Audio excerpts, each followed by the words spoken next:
Salut la team, alors dans cette vidéo je vais t'expliquer comment faire pour faire grandir ton petit capital de trading.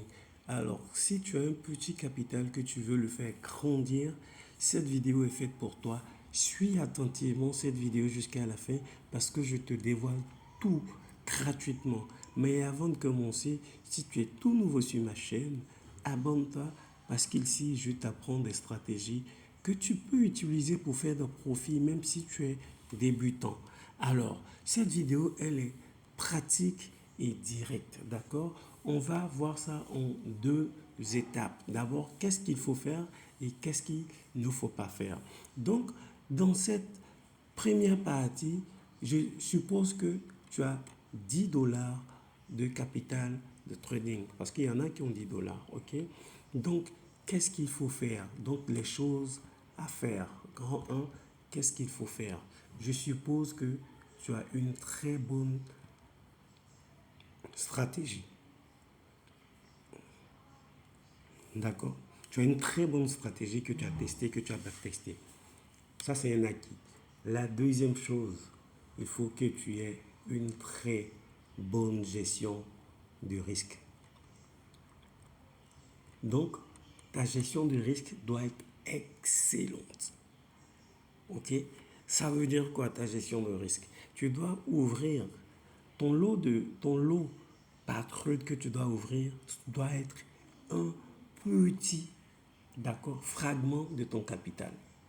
Par exemple, pour 10 dollars, pour toutes les personnes qui tradent le forex comme moi, c'est 0,01 ton lot que tu dois utiliser par trade. Donc, 0,01. OK?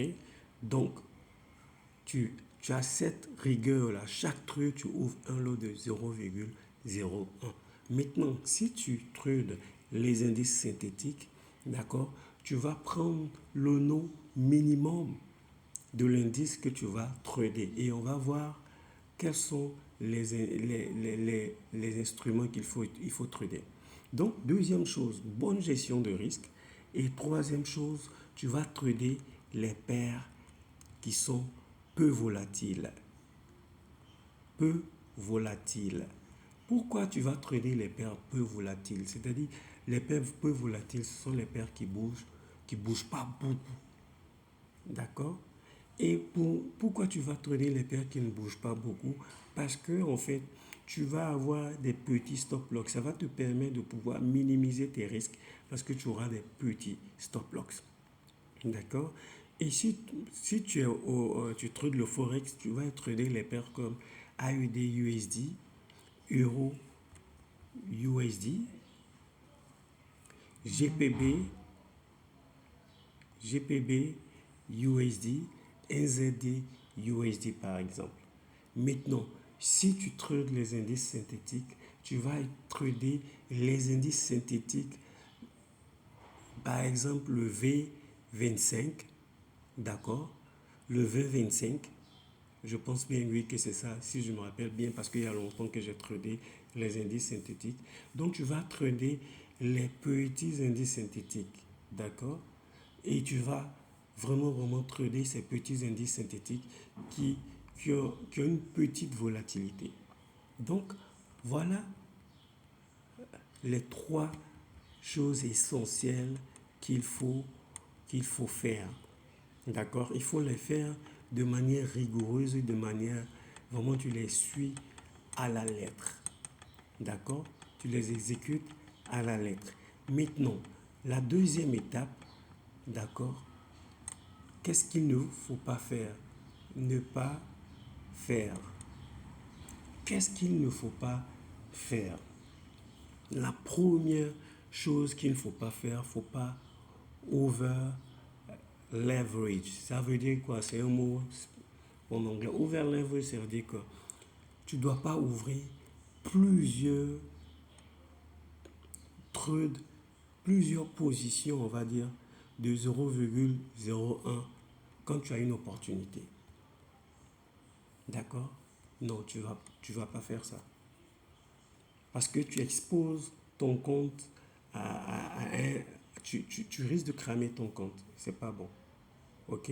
Donc, tu ne vas pas faire de l'over leverage. OK? D'accord? Donc, tu ne vas pas prendre d'énormes risques, en fait. Donc, tu ne fais pas de l'over leverage. Et la deuxième chose, tu ne vas pas trader les paires qui sont très volatiles. Les paires hyper volatiles comme le gold, BTC, USD, c'est-à-dire le Bitcoin. Tu ne vas pas trader ces paires-là. Et pourquoi tu ne dois pas trader ces paires-là? Parce que sur ces paires, quand tu as une opportunité, ton stop loss minimum est de 50 pips. D'accord? Et 50 pips de stop loss, ça veut dire pour un lot de 0,01, ça te fait 5 dollars de stop loss alors que tu as 10 dollars de capital. Donc, tu ne vas pas trader ces paires-là si tu trades le forex.